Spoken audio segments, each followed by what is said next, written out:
I call to order the informal meeting of the plenary on the UN80 initiative. I warmly welcome you all to this meeting, and I will start with a statement as the President of the General Assembly. Excellencies, dear colleagues, dear Secretary General, and the whole team, thank you very much for joining this now regular meeting on progress under the UN80 initiative, which today will include an update from the Secretary General on the comprehensive report. The timing of this report is apt, coming just over 1 year since the launch of the UN80 initiative by the Secretary General. In that time, tangible progress has been made across all three work streams. Under Workstream 1, the membership responded to the ongoing liquidity crisis with the necessary restraint, meeting the revised estimates put forward by the Secretary General while helping place the organization on a more sustainable fiscal footing. Under Workstream 2, the recent adoption of the mandate implementation resolution heralds the beginning of a new, more efficient, more restrained, and deliberate era of mandate creation, implementation, and review, one in which member states undertake the necessary collective due diligence before proposing new mandates, whilst simultaneously addressing the backlog of tens of thousands of existing ones.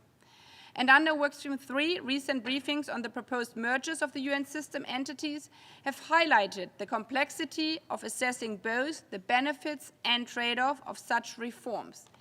They have also underscored a fundamental point, that success will require full engagement and buy-in of the membership, so of all of you, every individual member state. Meanwhile, progress is also being made across other areas of this work stream. This includes a new humanitarian compact where planning timelines have been shortened and core planning documents streamlined, as well as the establishment of joint knowledge hubs, the expertise on demand mechanism, and the UN data commons.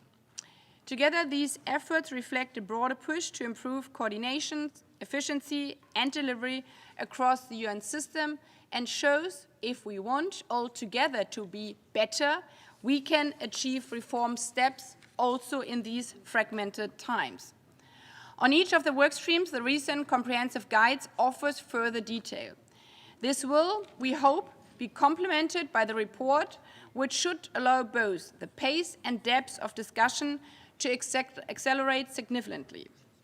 Through it all, the voices of member states must continue to be reflected at each new juncture.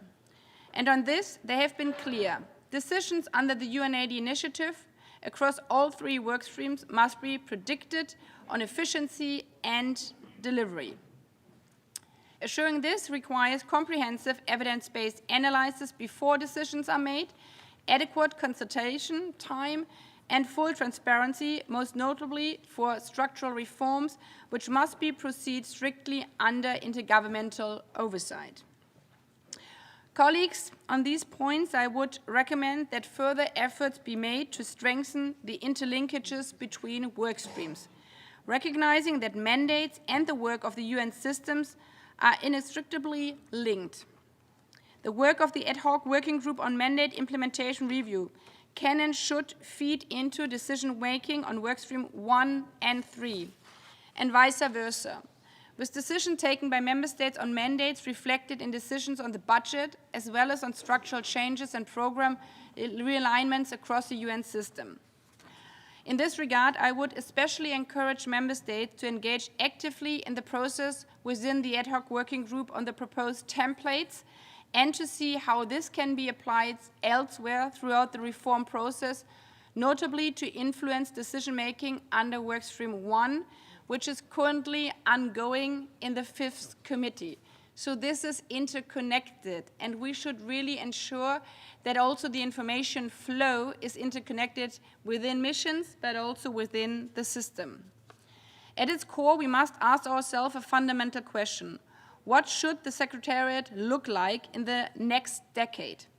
Which offices and structures continue to provide clear added value, and where are reforms needed to improve efficiency, coherence, and delivery?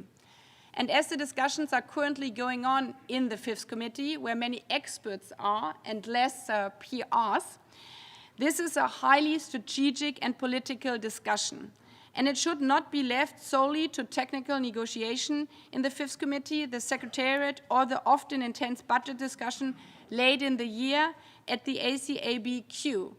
This is a strategical discussion by the whole membership. It must go beyond negotiating individual post or marginal adjustments. It should instead focus on a broader political and strategic debate among member states on how the Secretariat and indeed the wider UN system can be reformed in practical and meaningful ways to make our collective work more efficient and more effective. Excellencies, dear colleagues, I would like to reiterate that while progress has been made and some key decisions may be taken during the session or within the year, implementation will require long-term commitment and consistent follow-through, extending well into the 81st session. So let us use this momentum now.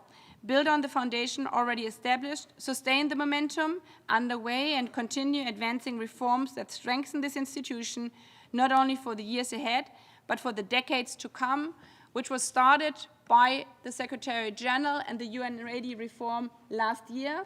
And everything we can deliver in the next month will also pay in a common understanding that we can only be better together.